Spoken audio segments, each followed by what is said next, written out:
ఆంధ్ర దొంగలకు సద్దులు మోసే తెలంగాణ దొంగలు ముఖ్యమంత్రి. ఆంధ్ర దొంగలు తెలంగాణ బ్రోకర్లు. వాడు నీళ్లు తీసుకుపోతుండు, ఇప్పుడు నీళ్లు తీసుకుపోనిస్తున్నాడు. వాడు భూములు కబ్జాలు పెడుతుండు, ఇప్పుడు కబ్జాలు పెట్టనిస్తున్నాడు. ఒక్కడంటే ఒక్కడు అసెంబ్లీలో మాట్లాడాడు. మన 10 రోజులు అసెంబ్లీ నడిచింది. 4 పార్టీలు తెలంగాణ కోసం పనిచేస్తున్నామని ముఖ్యంగా 3 పార్టీలు చెప్తున్నాయి. బీజేపీ చెప్తుంది, సిపిఐ చెప్తుంది, టీఆర్ఎస్ చెప్తుంది. ఒక్కడు కూడా 10 రోజులు అసెంబ్లీ నడిస్తే తెలంగాణ గురించి ఒక్కడు ఆ పాపం నోరు ఇప్పి చెప్పలేదు. తెలంగాణ గురించి మాట్లాడారు, మాట్లాడరు. బీజేపీ వాళ్ళు మాట్లాడరు.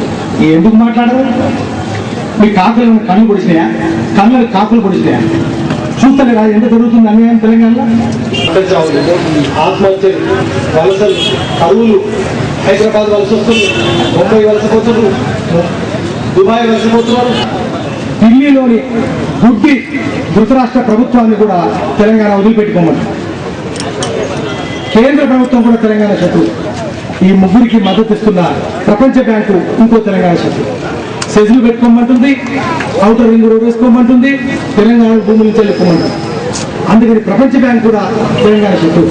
ఈ 4 దొంగల మీద, ఈ 4 చేసే 5 నేరాల మీద యుద్ధం మొదలు పెడుతున్నాం. ఈ రోజు నుంచి ఆ 5 నేరాలు తెలంగాణ పట్ల పక్షపాతం చూపిస్తున్నారు, వివక్ష చూపిస్తున్నారు, చేస్తున్నారు. ఈ 5 నేరాల నుంచి, ఈ 4 నేరస్తుల నుంచి తెలంగాణను విముక్తి చేస్తారు. ఈ రోజు యుద్ధం మొదలు పెట్టినాం. జమ్మి చేతుల నుంచి ఆయుధాలు దించినాం, శంఖం పూరించినాం. ఇంకా ఏ శత్రువులు వదిలిపెట్టేది లేదు.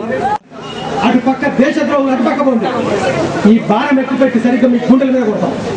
ఎవడు తెలంగాణకు ప్రజలకు అనుకూలంగా ఉంటాడో, ఎవడు దొంగలతో ఉంటాడో తెలుసుకోమని పిలిపిస్తున్నాడు. సరిగ్గా 1 ఏడాది లోపల తెలంగాణ మనం తెచ్చుకోవాలి. అన్ని రాజకీయ పార్టీలను ముళ్ళుగడతో కొడవాలి. అన్ని రాజకీయ పార్టీలు, ఒక్క రాజకీయ పార్టీ కూడా తెలంగాణ ప్రజల పక్షాలు లేదు. అన్ని పార్టీలు దొంగ పార్టీలు మన తెలంగాణ వాళ్ళు. అందుకని ఈ రోజు మనం యుద్ధం మొదలు పెడుతున్నాం. ఏ రాజకీయ పార్టీలకు సంబంధం లేకుండా, నేను చెప్పినా కదా అన్ని రాజకీయ పార్టీలు దొంగ పార్టీలను, ఏ ఎమ్మెల్యేకి సంబంధం లేకుండా, ఏ ఎంపీకి సంబంధం లేకుండా రక్తమోడ్చి పునీతులు కావాలి. కానీ మేము దొంగలుగానే ఉంటాం, ఇదే అసెంబ్లీలో ఉంటాం, టైర్ వీల్ చేసుకుంటాం, మంత్రి పదవులు తీసుకుంటాం. తెలంగాణకు అన్యాయం జరుగుతుంటే నోరు కూడా ఇప్పం. 30 నెలలు ఒక్క 26 మంది ఎమ్మెల్యే, 6 ఎంపీలు, ఒక్కడంటే ఒక్కడు నేర్పలే. మనం చూసినాం. ఇది ఇంకా సహించేది లేదు. ఈ రోజు యుద్ధం మొదలు పెట్టినాం. ఈ యుద్ధం 1 ఏడాదిలో పూర్తవుతుంది, నెరవేరుతుంది.